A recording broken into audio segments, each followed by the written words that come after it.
के मौजूदा सियासी हालात में बीजेपी के पितामह और मार्गदर्शक लालकृष्ण आडवाणी फिर से इमरजेंसी नहीं लगाए जाने को लेकर आश्वस्त नहीं हैं। इमरजेंसी की 40वीं बरसी से पहले एक अंग्रेजी अखबार को दिए इंटरव्यू में उन्होंने कहा कि 1975-77 में आपातकाल के बाद देश में ऐसा कुछ नहीं किया गया जिससे मुझे लगे कि अब देश में नागरिक स्वतंत्रता को नष्ट नहीं किया जाएगा।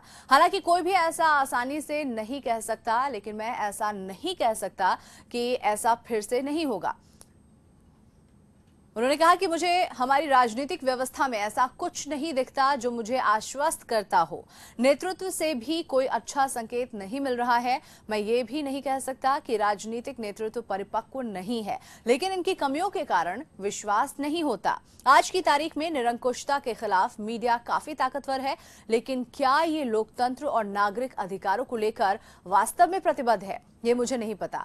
सिविल सोसाइटी ने उम्मीद जगाई है और हाल ही में भ्रष्टाचार के खिलाफ अन्ना हजारे के नेतृत्व में लोग इकट्ठा हुए, लेकिन इसने भी निराश किया। भारत में लोकतंत्र की हिफाजत के लिए कई संस्थाएं जिम्मेदार हैं, लेकिन न्यायपालिका की जिम्मेदारी सबसे अधिक है।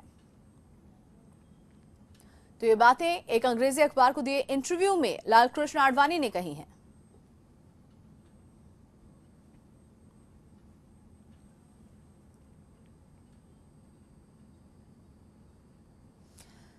तो देखिए किस तरह से आडवाणी ने कहा है कि 1975-77 में आपातकाल के बाद देश में ऐसा कुछ नहीं किया गया जिससे मुझे लगे कि देश में नागरिक स्वतंत्रता को नष्ट नहीं किया जाएगा। हालांकि ऐसा कोई भी आसानी से नहीं कर सकता, लेकिन मैं ऐसा भी नहीं कह सकता कि ऐसा फिर नहीं होगा। मुझे हमारी राजनीतिक व्यवस्था में ऐसा कुछ नहीं दिखता जो मुझे आश्वस्त करता हो। नेतृत्व में भी कोई अच्छा संकेत नहीं मिल रहा। मैं ये नहीं कह सकता कि राजनीतिक नेतृत्व परिपक्व नहीं है, लेकिन इनकी कमियों के कारण विश्वास नहीं होता। आज की तारीख में निरंकुशता के खिलाफ मीडिया काफी ताकतवर है, लेकिन क्या ये लोकतंत्र और नागरिक अधिकारों को लेकर वास्तव में प्रतिबद्ध है, ये मुझे नहीं पता।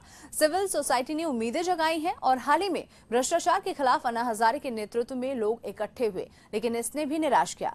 भारत में लोकतंत्र की हिफाजत के लिए कई संस्थाएं जिम्मेदार हैं, लेकिन न्यायपालिका की जिम्मेदारी सबसे अधिक है।